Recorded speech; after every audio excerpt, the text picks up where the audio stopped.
예, 오늘 복음서 비교 성경 공부 9번째 시간인데요. 오늘은 사복음서에 모두 나오는 사건이 있습니다. 그게 뭐냐면 우리가 잘 아는 오병이어 사건이에요. 예, 그래서 그 사건을 오늘 조금 비교 공부해 보겠습니다. 마태복음 14장, 그리고 마가복음 6장, 누가복음 9장, 그리고 요한복음 6장에 이것이 다 등장을 합니다. 자, 먼저 이제 사전 배경으로서의 장소를 조금 보자면요. 여기 누가복음 9장 10절에서 보시면 이제 이것이 예수님이 제자들과 함께 은밀히 벳세다라는 도시에 속한 외딴 곳이라고 부르는 곳이에요. desert place. 그래서 이제 좀 이렇게 골무지 같은, 황무지 같은 그런 어떠한 은밀한 외딴 곳으로 가셨다 이렇게 표현하고 있죠. 그리고 요한복음 6장 1절에서 보면은 이 일들 중에 예수님께서 갈릴리 바다 곧 디베랴 바다 건너편으로 가셨다. 그래서 이제 다른 성경들에서 보면은 배를 타고 이렇게 이동을 하셨던 거예요.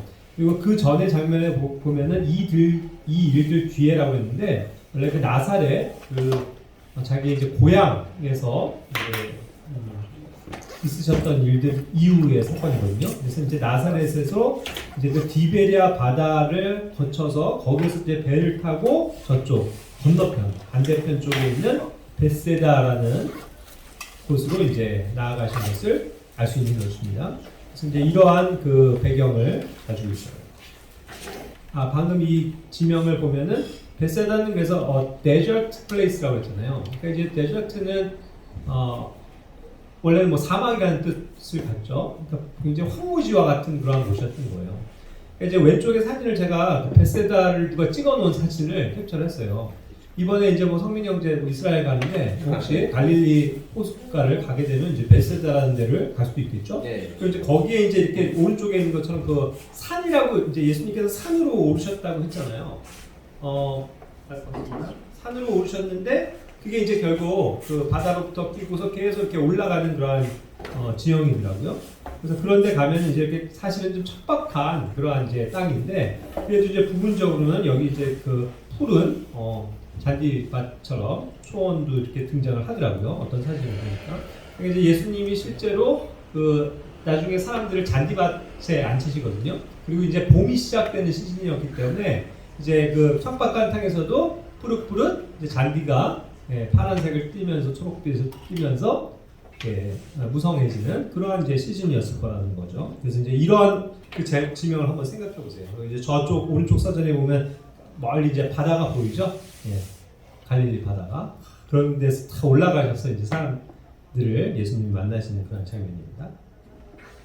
본격적으로 이제 공부를 하면 마태복음부터 볼게요. 그래서 이제 오늘 순서적으로 네 군데가 다 나오는데 자, 이것도 하나의 특이한 점이에요. 복음서에서 사실 네 군데에서 다 기술한 어떠한 내용은요, 많지가 않아요. 그러니까 즉 예수님이 죽으시고 부활하신 거 있죠.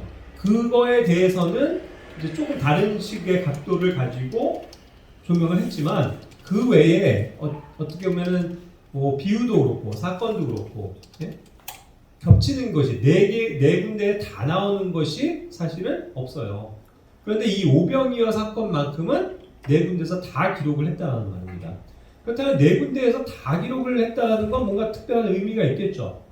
그러니까 다 기록했다. 그러면 아무래도 더 중요하니까 다 기록을 했을 수 있을 거고, 그죠? 그리고 이제 공관복음이라고 일컫는 마태복음에서 누가복음까지는 많은 내용이 이제 겹치기도 해요. 그런데 이 공관복음이 아닌 요한복음은 독특한 방식으로 기술이 되기 때문에 또 거기에서는 이제 안 기술된 내용들이 있는데 이것만큼은 요한도 기술했다는 것은 이제 이 사건을 좀 집중적으로 조명하고 싶은 어떠한 의도가 있었겠죠. 그리고 이것이 특히 이제 요한복음에서는 좀 더 세밀하게 그러한 이 오병이어에 대한 자세한 기술이 나오거든요. 그러니까 요한이 아무래도 그 옆에서 가장 직접적으로 이것을 보고 경험하면서 놀라우신 하나님의 아들로서의 예수님을 증거하는 내용이었기 때문에 요한복음도 빠지지 않고 이제 기술을 한 것이 아닌가 생각을 해요. 그만큼 일단 중요하다라고 볼 수 있겠고, 또 네 군데에서 다 했다라고 하면 그만큼 어쨌든 우리에게 주님께서도 뭔가 이것을 통해서 보여주기자 하는 어떠한 그 교리의 말씀, 진리가 분명히 더 풍부한 어떠한 영역들이 있지 않을까 생각을 해봅니다. 자, 그래서 이제 그런 것들이 어떠한 의미가 있는지를 한번 공부를 해보도록 하죠. 다 아시는 내용이지만 한 번쯤 조금씩 다르게 되어져 있는 걸 통해서 또 여러 가지 교훈을 얻을 수 있을 것 같아요.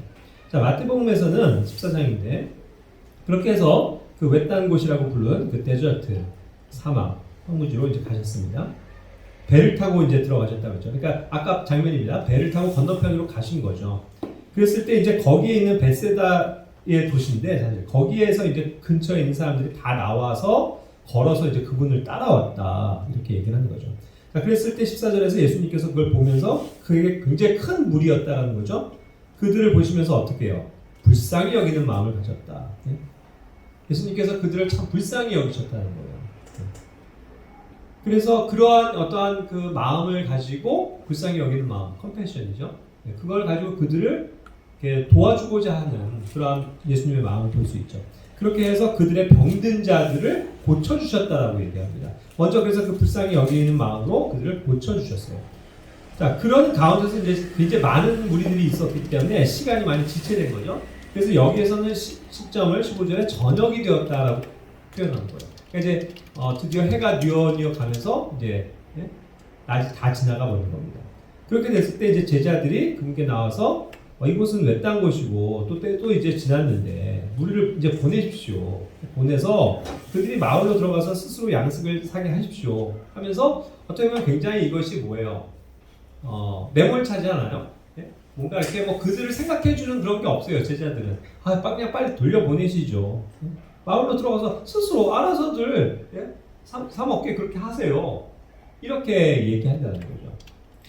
그러나 주님은 그런 생각이 아니셨습니다. 아까도 얘기했지만 그들을 불쌍히 여기셨다고 그랬잖아요. 정말 그 왕의 마음으로 그 백성들을 돌아보는 그런 어떠한 긍휼이 있으셨던 것 같아요. 그래서 저는 여기에서 소제목을 마태복음의 관점은 왕의 사역과 명령에 있다라는 거예요. 자, 그래서 이제 왕으로서의 그 항상 기술이 중요한 마태복음은 이 백성들을 돌아보는 그 주님의 심정도 있지만 결국 이런 일들함에 있어서 왕은 뭐 자기가 직접 하진 않잖아요. 그러니까 왕은 항상 그런 사역을 시킵니다. 그 신하들에게. 그런 장면을 볼 수 있어요. 그래서 16절에서도 그렇게 해서 이제 보내라고 하니까 그들이 더 떠날 필요가 없다. 그렇게 이제 그들은 그대로 여기 나와 함께 있을 것이고 떠날 필요가 없다라는 것을 말씀하시는 거죠. 그러면서 너희가 그들에게 주어 먹게 하라 이렇게 하신 거예요. 그들에게 이제 시키셨죠. 그랬을 때 17절에 이것은 굉장히 마태복음 개성이 추격적이고 요약적입니다. 그래서 그들이 그분께 이제 대답을 해요. 우리한테는 단지 빵 5개랑 물고기 2마리밖에 없습니다. 그것만 있는데요? 이렇게 이제 어떠한 그 부정적인 시각으로서 예수님께 얘기를 하는 거죠. 우리에게 그거밖에 없습니다. 굉장히 요약적이라는 것을 다시 전제해요. 자, 그러니까 이제 17절에서 그렇게 이제 말을 하니까 18절에서 예수님께서 그것들을 그럼 이리로 가지고 와라. 내게 가져와라. 자, 항상 하나님의 역사는요, 왕의 그 위대하신 어디에 있냐면, 너네들이 그런 것들을 해결하려고 하지 말고, 그렇죠? 나에게 가져와라. 물론 먼저는 시키셨어요. 왕의 권한을 가지고 이 백성들에게 또 자기의 제자들에게 결국 왕으로서는 보면 어떤 신하들에게 그런 어떤 사역을 시키시는 건데 그들은 그런 것들이 아직 준비가 안 돼 있는 상황이죠. 자, 그렇게 했을 때 이제 그렇다면 나에게 가져와라. 내가 그 일을 하겠다라고 말씀하시는 거죠. 그렇게 하고서 19절에서 보면 무리에게 명령하세요. 또 그렇게 해서 다 일단 이 왕으로서의 어떤 그래서 이제 표현들이 명령했다. 그래서 잔디에 앉게 하셨죠. 그렇게 하고서 빵 5개와 물고기 2마리를 취해서 하늘을 우러러 보시면서 축복하시고 그랬어요. 그리고 빵들을 떼어서 자기 제자들에게 주심에 제자들이 그것을 이제 우리에게 주었다 이렇게 얘기하죠. 항상 방식이 이겁니다. 예수님은 우리가 항상 주의 만찬 하지만 주의 만찬도 그거죠. 여기서 빵을 뗀다 그러는데 빵을 떼기 전에 뭘 하세요? 그걸 가지고 취하셔서 하늘을 우러서 축복하셨다는 거죠. 축복. blessing. 하나님의 이름으로 복을 여기에다 부여하시는 거예요. 그렇게 하고서 빵을 떼는 거죠. 그래서 여기에서 이제 빵을 뗀다는 것에서도 뭔가 어떤 왕이 베푸시는 그런 만찬, 원리 항상 우리가 주의 만찬을 하지만 그런 것들로 인해서 그 백성들에게 나눠주시는 그런 모습을 연상할 수 있죠. 그래서 자기 제자들에게 이제 그거를 주셨어요. 그리고 제자들이 그것을 우리에게 줬다고 했거든요. 자, 그래서 저는 이 오병이어의 기적이 어떠한 양상으로 그런 어떠한 그 물리적인 변화가 있었을까? 이것을 조금 생각하게 돼요. 여러분들 어떻게 생각하세요?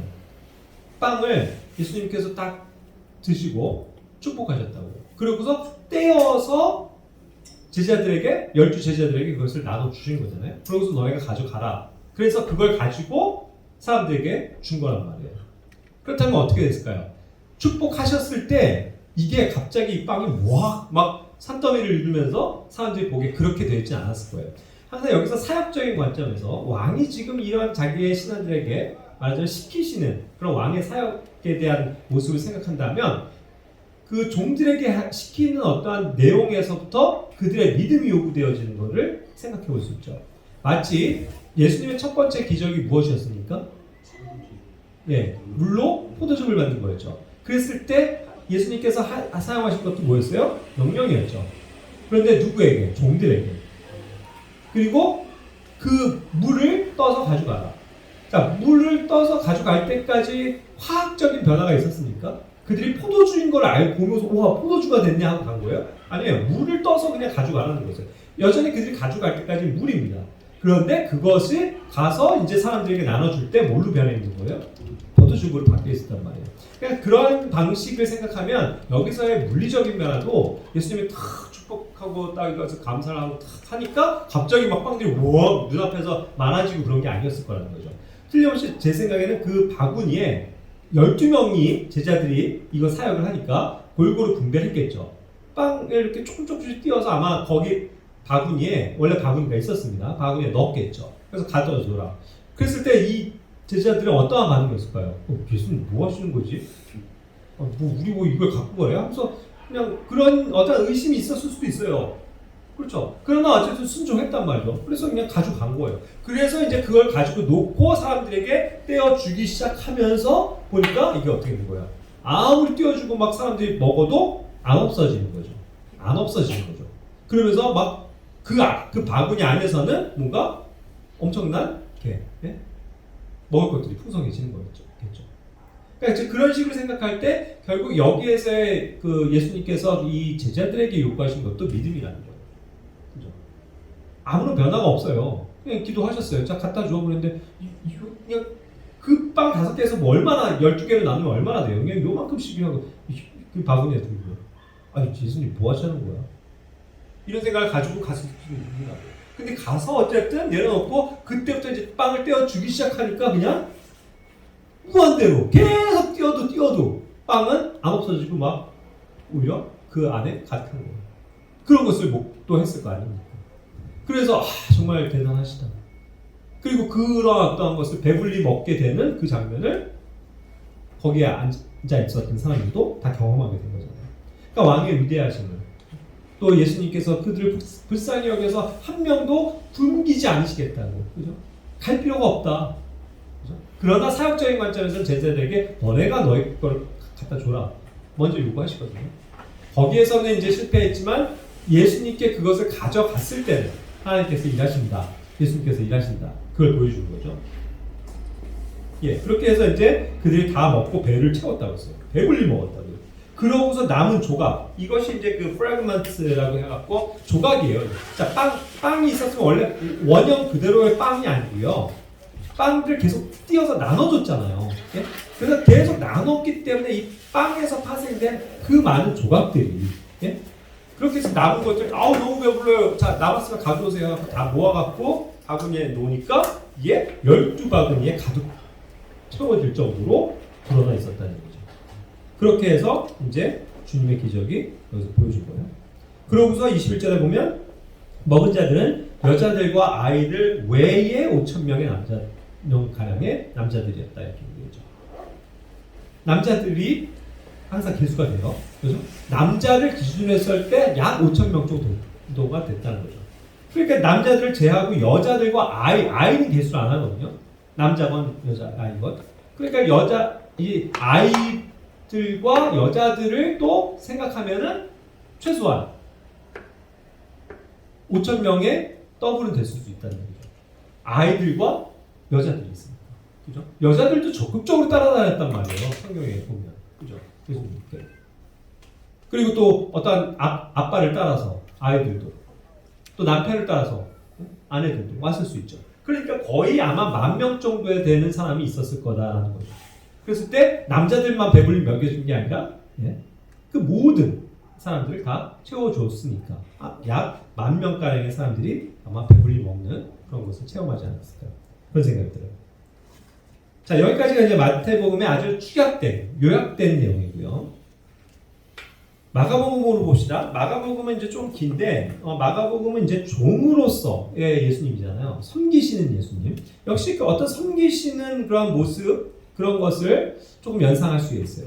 왜 그러냐면, 여기는 6장 30절부터 나오는데, 그 전에 어떠한 사건이 있냐 하면, 예수님이 그 제자들 이제 사도로 부르시고, 둘씩 짝을 지어가지고, 복음을 전하게끔 보냈거든요. 그래서 그들이 이제 먼 지역으로 다니면서 여행을 하면서 둘 명씩 팀을 이뤄서 복음을 전하러 갔던 거예요. 그랬을 때 진보딸이나 빵이나 돈주머니나 돈이나 아무것도 취하지 않았다. 신만 신고 덧옷도 두 벌 입지 않았다. 그냥 단촐하게 그렇게 아무것도 없이 떠나게 하셨던 거예요. 돈도 없이. 그런데 결국 그들이 이제 3절에 돌아왔거든요. 그렇게 해서 돌아왔을 때 자기들이 행한 것, 정말 자기들이 이러한 어떠한 사역에 성공한 기쁨들을 예수님과 함께 나눴고 그런 것들을 고했다는 얘기죠. 그러니까 그것은 뭐냐면 바로 이 오병이어 사건이 있기 전에 제자들에게 먼저 경험하게 하신 것은 하나님의 왕국과 하나님의 그분의 의를 구하는 일, 그렇죠? 그러니까 하나님의 왕국의 복음을 전하는 그런 일에 있어서 너희를 결코 굶게 하거나 그렇게 하지 않으신다는 거죠. 주님께서. 그래서 그것을 경험한 거예요. 이들이. 아무것도 가지고 가지 않았지만 그들이 가면서 다 충분히 먹고 쉴 수 있는 환경이 예비가 되었던 거 아니에요. 그러니까 그러한 어떠한 것을 경험하고 왔기 때문에 이들로서는 정말 주님의 이름으로 하면은 뭔가가 된다라는 어떠한 그러한 믿음을, 희망을 아마도 경험을 했을 거라는 거죠. 자, 그러나 어쨌든 그렇게 사역을 하고 막 돌아온 자들입니다. 제자들도. 그러한 상태에서 이제 배를 타고 이 베스다 쪽으로 간 거거든요. 그러니까 그들도 많이 지쳐 있을 거란 말이에요. 그랬을 때 예수님이 어떤 표현을 하시냐면 31절에 너희는 따로 외딴 곳에 가서 잠시 쉬어라 이래요. 쉼을 주세요. 쉼. 그 전에 열심히 일하고 왔습니다. 그런데 또 이 5,000명, 10,000명이나 되는 사람을 또 섬기고 하려면 얼마나 이들이 힘들겠어요. 그러니까 그거 직전에 바로 조금 쉴 수 있는 텀을 주신 거예요. 왜냐하면 오고 가는 사람들이 너무 많아서 그들에게 먹을 겨를도 없었다고 그랬거든요. 그러니까 좀 쉬어라. 자, 그래서 아마도 저는 배를 타신 것 같아요. 배를 타시니까, 자, 배를 타고 쫙 건너가는, 약, 얼마나 걸리는지 혹시 성민 형제 이번에 엔스를 가면 이쪽에서 혹시 배 타고 저쪽으로 건너갈 일이 있으면 몇 분 걸리는지 한번 체크해 보세요. 지금의 한 2배 걸리겠죠. 지금이야 모터로 가지만. 아니야, 2배도 더 걸리겠다. 바람을 타고 가든가 아니면 안 되면 노를 저어야 되는데 더 걸렸을 거예요. 그 시간 동안 이들은 거기에서 먹으면서 배에서 어때요? 그냥 편안하게 낮잠을 즐기면서 좀 쉴 수 있는 환경이 됐을 거예요. 쉬어라. 어때요? 우리도 이런 달콤한 쉼 이게 필요한 거죠? 하마탈교, 애신원, 전도 아유 고생했네. 자, 하루 좀 쉬세요. 달콤한 휴식을 취하고 재충전하는 거죠. 자, 그렇게 해서 예수님은 뭐냐면 그들을 쉬게 하시고 자신은 사역을 하신다는 거예요. 그죠? 이게 예수님이 먼저 오히려 다른 사람들을 섬겨주시고 생각해주시고 배려해주시고 자기가 손수 일하시는 그런 어떠한 섬기시는 모습을 볼 수 있죠. 자, 그렇게 하고서 이제 은밀히 다른 곳으로 가신 거예요. 그런데도 어떻게 알고 사람들이 그냥 다 따라왔죠. 득달같이 와서 막 예수님 앞으로 몰려드는 거예요. 자, 그랬을 때 예수님께서 이제 34절에 많은 사람들을 보셨죠. 그랬을 때 역시 목자 없는 양 같음으로 그들을 불쌍히 여기는 마음을 가지셨다. 아까 그 왕의 마음, 백성을 향한 그런 마음, 여기서도 다시 얘기하죠. 정말 그런 것들을 불쌍히 여기면서 목자 없는 양 같다라는 이 사실을 조금 여기서 부여를 했어요. 마가복음에서. 그죠? 이들의 상태가 목자 없는 양들 같다. 결국 주인 없는 양들, 버려진 자들. 그렇게 해서 갈 길을 모르고 헤매고 있는 그러한 현상들을 예수님께서 보시면서 불쌍히 여기는 마음을 가지셨다는 거죠. 그러면서 이번에는 아까 그렇게 해서 불쌍히 여기셨기 때문에 뭐 해주셨다고 그랬어요? 그들을 병을 고쳐주셨다고 했죠. 거기서는 그 표현인데 여기서는 그 불쌍히 여기는 마음을 뭐라고 구현했냐면 목자 없는 양 같기 때문에 이들이 정말로 주님 없이 살아가는 그것이 참 너무나도 안쓰러워서 그들을 그 하늘의 왕국에 데려가기 위해서 열심히 가르치셨다 이거죠. 가르치심이 여기 나와요. 그죠? 그래서 가르치기 시작한 거예요. 자, 근데 굉장히 이것을 오래 가르치셨던 것 같아요. 그러면서 한나절이 지나간 거죠. 그래서 35절에 낮이 많이 지났다고 했어요. 자, 그러니까 이제 시간이 많이 지나니까 이제 제자들이 예수님께 나아온 거예요. 그래서 또 아까 같은 식으로 이제 얘기를 하는 거죠.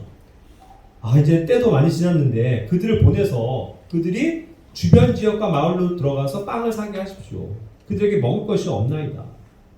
역시 이들도 그들이 아무것도 없이 굶주리고 있다는 것, 배를 쫄쫄쫄쫄 굶어가면서 예수님의 말씀을 듣고 있다는 것이 역시 동일한 마음으로 안쓰러웠을 수 있을 것 같아요. 제자들도 여기서.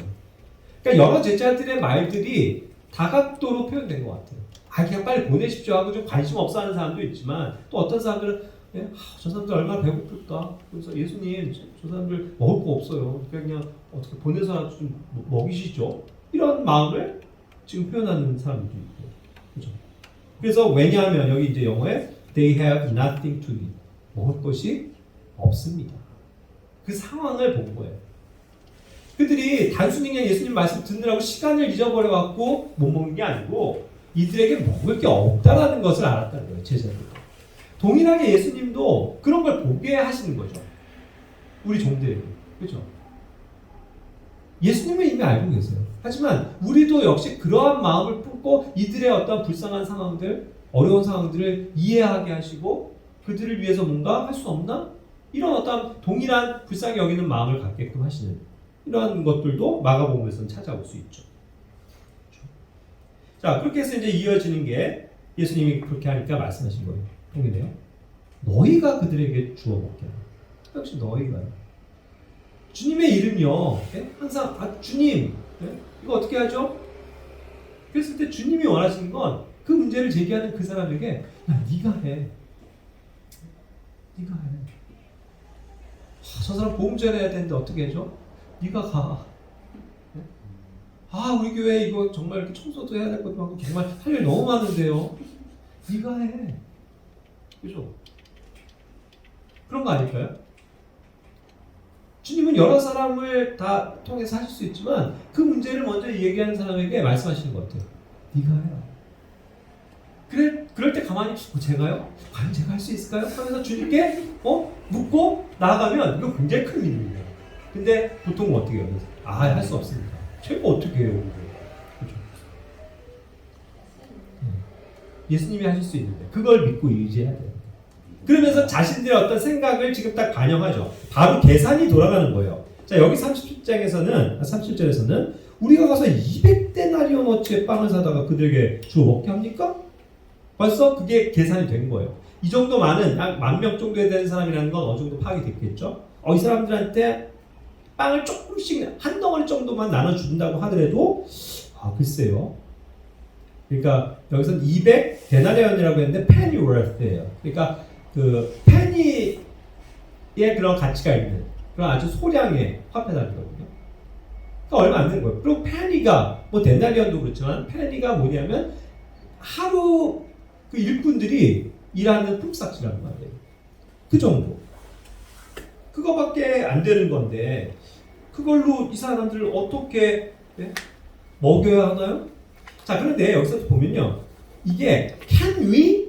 could we? 해갖고 우리가 그걸 할 수 있어요? 그건 불가능해요. 이걸 물어본 게 아니고 제자들도 보세요. Shall we go and buy? 이거예요. 물어보는 질문의 요지가. 그걸 우리가 해야 합니까? 그렇죠. 정당성이에요. 그걸 우리가 해야 된단 말입니까? 이걸 묻고 있는 거죠. 그런데 예수님은 뭐예요? 그래, 우리가 해야 돼. 이거 너네가 해. 자, 그런데 어쨌든 이것이 한 10,000명 정도의 사람이라고 계산했을 때 하루 품삯이라고 하면 뭐 오늘날 따지면 한 뭐 10만 원 정도의 일을 노동을 해서 얻었다고 쳐봅시다. 그게 뭐 200이면은 뭐 200만 원밖에 안 되는 거겠죠.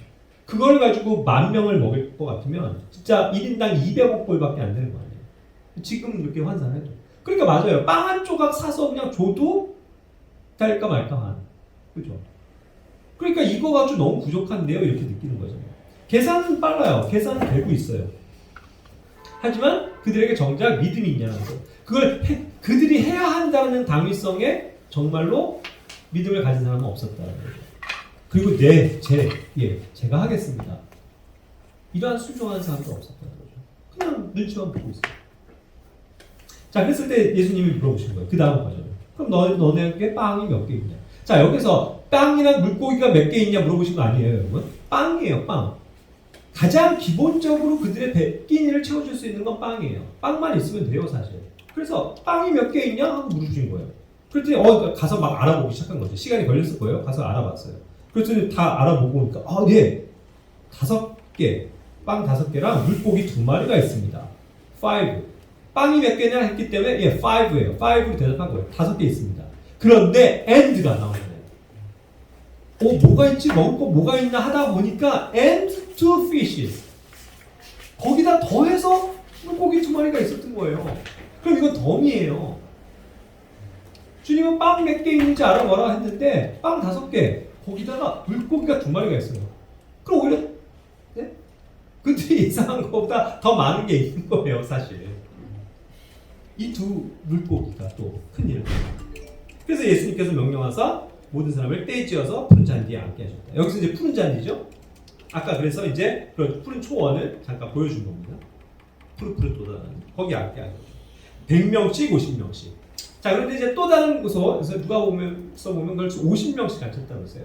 50명씩을 기준으로 했을 것 같아요. 그런데 어떤 그룹은 50명이 딱 붙어 있으면 거의 100명처럼 이렇게 연계가 되죠. 그래서 이긴 하겠지만 어쨌든 50명 단위로 나눠서 이것이 뭐 100명이 됐든 이렇게 해서 쭉 갔을 거라는 생각이 들어요.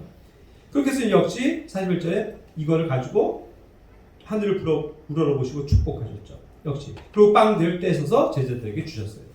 그래서 그 사람들 앞에도 또 놓게 하셨죠. 자, 그것이 먼저예요. 자, 그러니까 항상 뭐예요? 떼어서 주신 거는 먼저가 뭐예요? 빵이에요. 빵.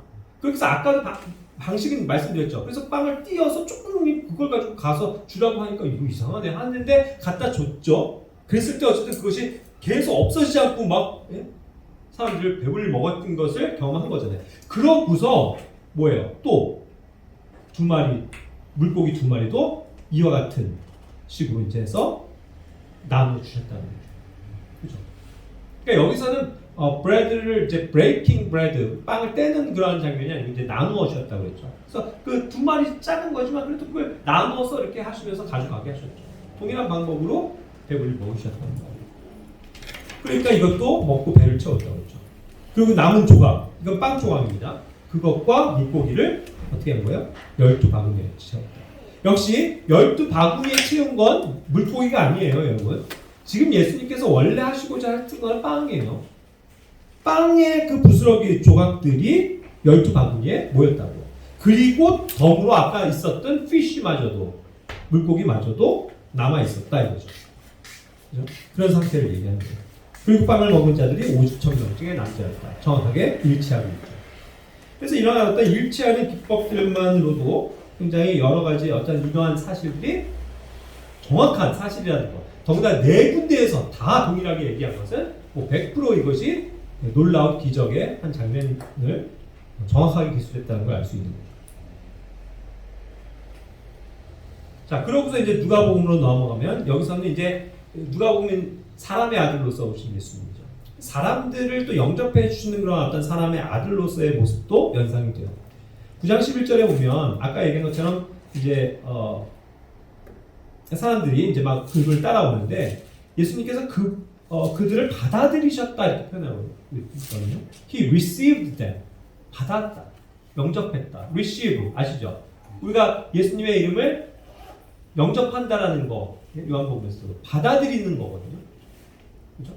그 receive를 예수님이 우리를 또 받아주셨단 말이에요. 그들이. 그래서 그거를 영접해주고 환영해주고 받아주는 그런 모습을 연상하죠. 그렇게 해서 이제 병 고침을 받아야 할 사람들에게는 병을 고쳐주셨죠. 그리고 계속 그 아까의 마가복음의 말씀에 의하면 계속 가르치는 것들이 또 병행이 됐다는 거예요. 그래서 12절에서 날이 저물기 시작한 거예요. 자, 그랬을 때 이제 12사도가 나왔다고 그랬는데 여기서는 그냥 12사도라고는 기록은 안 되어 있습니다. 다만 The 12이기 때문에 그냥 The 12이기 때문에 12명 그들이 이제 사도라는 걸 알 뿐이죠. 제자들이라는 걸. 그러나 저는 영어에서는 이렇게 되어 있습니다. 그래서 이제 그들이 와서 또 무리를 보내서 그들이 고을들과 주변 지역에 들어가서 묵으면서 이번에 아예 잠을 자고 그냥 1박 할 것까지 생각하는 거예요. 돌려보내서 자고 또 양식을 얻게 하십시오. 그들 스스로가 그것을 하게 하십시오. 왜냐하면 우리는 여기 너무 데저트 그딴 곳에 있지 않습니까? 그걸 얘기한 거죠. 역시 13절에는 동일합니다. 너희가 그들에게 주어 먹게 하라. 이것만큼 정말 그들에게 꽂혔던 것 같아요. 너희가 그들에게 주어 먹게 하라. 그렇죠? 그걸 잊어버리지 않았어요. 제자들이. 어떠한 시각에서. 그래서 이제 그들이 우리는 빵 5개와 물고기 2마리 외에 그거밖에 없은즉 우리가 가서 이 온 백성을 위해 음식을 사지 않고서는 할 수가 없습니다. 이렇게 아예 자기들의 어떤 결론을 내는 거죠. 맞아요. 자기들의 현상은 we have no more. 네? 그죠? 우리 더 이상 없어요. 아무것도 없어요. 지금 먹을 거 없어요. 또 저기 일단 오직 빵 5개와 물고기 2마리 그밖에 없는데요. 그러니까 방법은 자기들 스스로가 방법을 내는 거예요. 예? except we 해갖고 그 방법 외에는 안 된다는 거죠. 그러니까 무슨 방법이냐? 자기들이 생각하는 방법. 예? 그들이 가서 먹지 않는 이상은 방법은 우리가 가서 그러면은 그들을 위해서 음식을 사오는 거 그거밖에 없습니다. 그렇죠? 그렇게 해서 그거는 뭐 불가능한 것처럼 얘기를 하는 거죠. 항상 그들은 그러니까 뭐 우리의 모습이지만 항상 우리가 스스로가 결론을 세워놓고 이건 안 돼요. 주님. 이게 어떻게 됩니까? 이렇게 결론을 내리기가 쉬운 거죠. 그렇죠? 하지만 하나님은 방법을 알고 계십니다.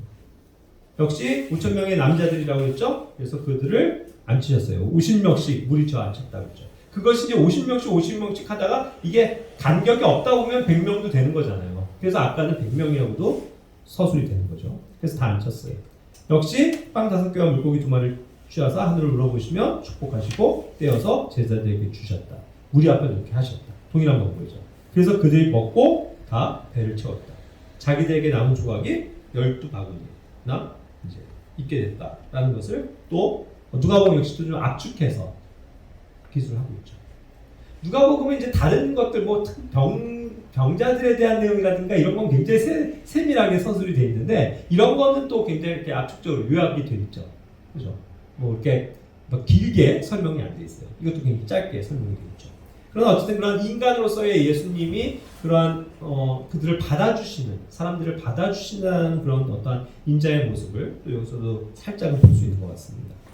자, 그리고 이제 마지막 요한복음이 그래서 가장 깊게 굉장히 독특한 관점으로 아주 이 내용들이 어떻게 디테일하게 사실 흘러갔던 건지를 백업해 준 거예요. 자, 그러니까 이게 요한복음이 중요한 거예요. 공간복음만 가지고서 봤을 때 대충 그냥 이랬구나라는 것만 아는데 이러한 자세한 상황이 이 요한복음의 기술됨으로써 어떠한 일이 그 안에 있었는지를 알게 해주는 독특한 장면이에요. 그래서 요한복음이 굉장히 중요하죠. 자, 여기서는 먼저 하셔야 할 사역을 하시는 예수님의 모습이에요. 하나님의 아들이잖아요. 하나님의 아들로서 받으셔야 되는 영광 이전에 먼저 하셔야 되는 나타내 보이셨어야 했던 모습을 갖고 있는 것 같아요. 자, 요한복음 6장은 아까 얘기했처럼 이제 갈릴리 바다 곧 디베라 바다 건너편이었다라고 이제 말씀을 여기서 서술하고 있고요. 병든 자들에게 이제 기적들 이런 것들을 보고서 사람들이 이제 많이 막 따라왔다라는 거죠. 그리고 예수님께서 산에 오르셨다라는 게 아까 얘기했잖아. 베스다 지역에 아까 보셨죠 사진 그 언덕 같은 산 위로 올라가셨다는 거죠. 거기 앉아 계셨어요. 자, 그런데 여기서 독특하게도 시점을 얘기하고 있어요. 사전에 보면 유대인들의 명절인 6월절이 아주 가까이 와 있는 시점이었다 이거예요. 그죠? 6월절이 was nigh. 가까웠다. 이것은 굉장히 인접해 있죠. 그러니까 이거는 그 주에요. 그 주에 6월절이 있는 거예요. 그죠? 뭐 하루 이틀 안에 진짜 6월절이 시작되는 그러한 시점이라는 거죠. 가깝다는 표현. 자, 그러면 이건 사실 조금 독특한 내용이 돼요. 왜요? 예수님은요, 유대인으로서 그래도 율법을 어기셨어요? 율법을 어기지 않으세요. 예수님은 해마다 꼬박꼬박 3번의 명절에 항상 예루살렘에 가 계세요. 그렇죠? 그런데 6월절에 그냥 갈릴리 거기서 그냥 계세요? 이해가 안 가죠? 그러니까 원래는 6월절에 가셔야 돼요. 예수님이. 그렇죠? 그런데 아직 안 가고 계시단 말이에요. 그러니까 예루살렘은 그가 계셔야 되는 그러한 시티가 되는 거죠. 그래서 받으셔야 되는 영광을 받으심에 마땅하지만 사실은 그 전에 이들에게 보이실 것을 먼저 하나님의 아들로서 보이신 것, 그것이 사역이 먼저였다는 거죠.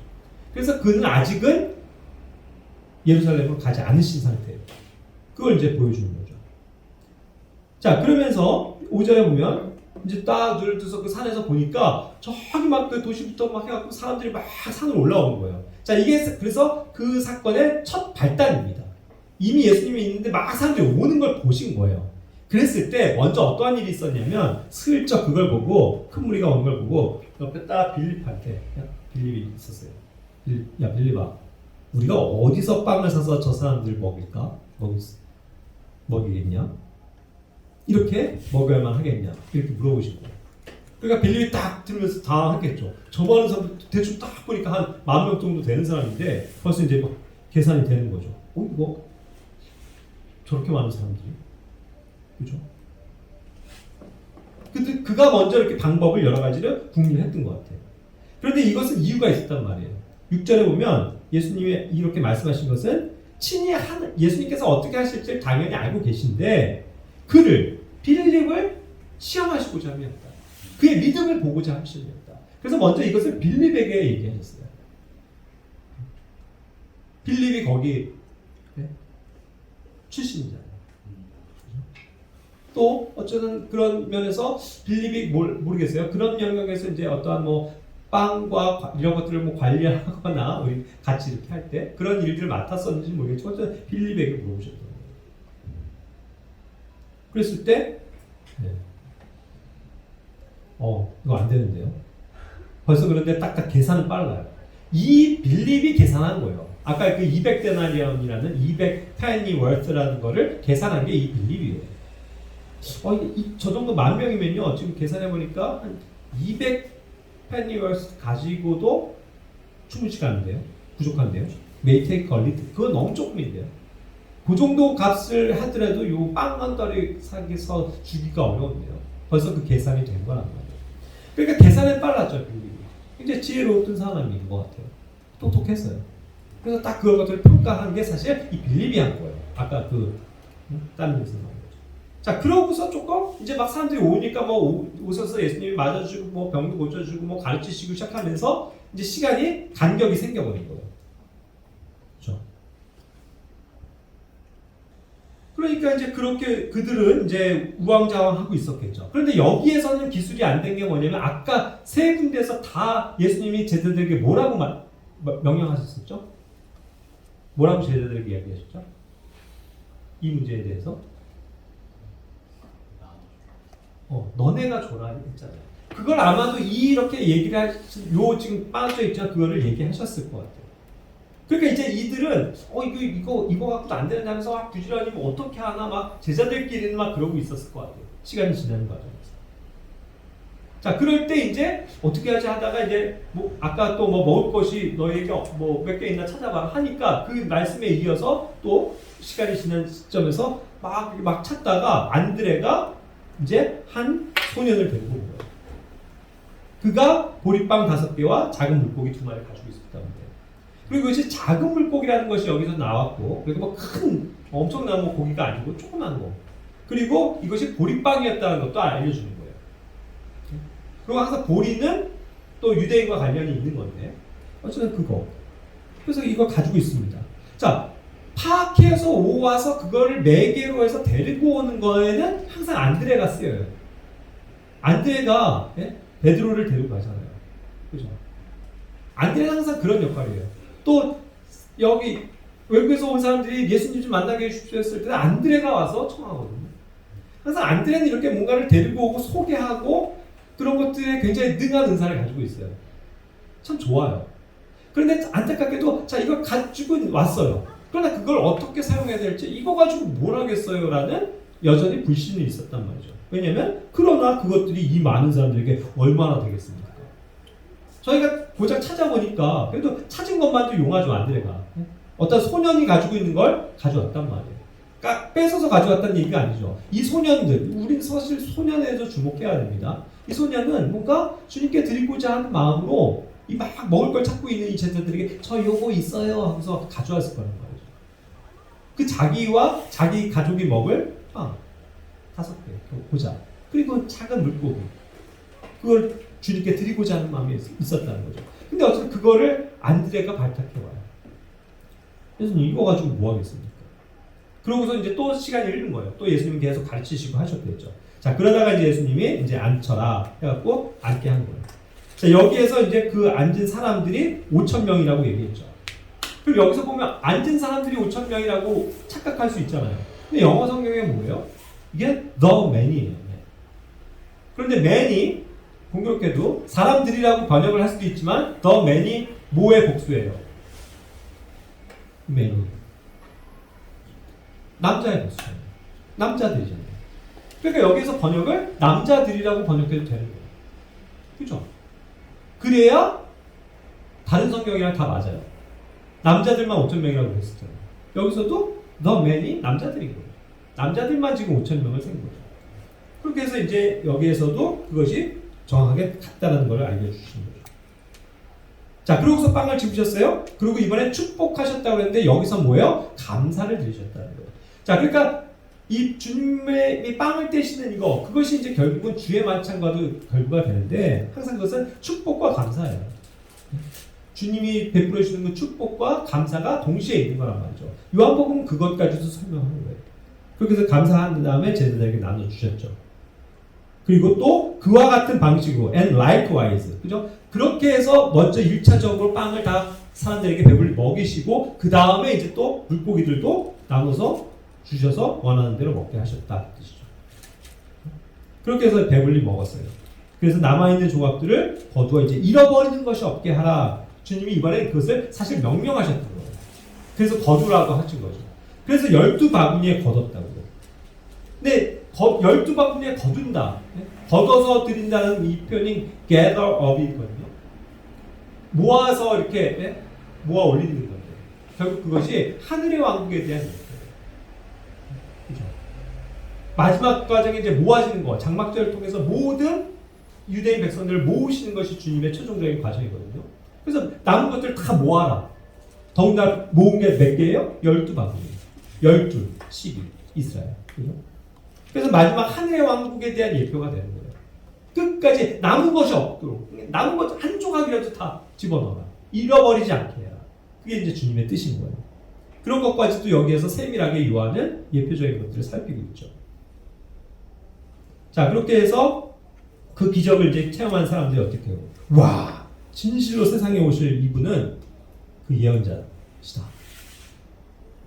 오실 예언자다. 이렇게 받아들인 거죠. 그런데 사실은 보세요. 예수님이 실제로 맞아요. 그 예전에 선지자들이 얘기했던 그 위대한 예언자, 프로핏이 맞아요.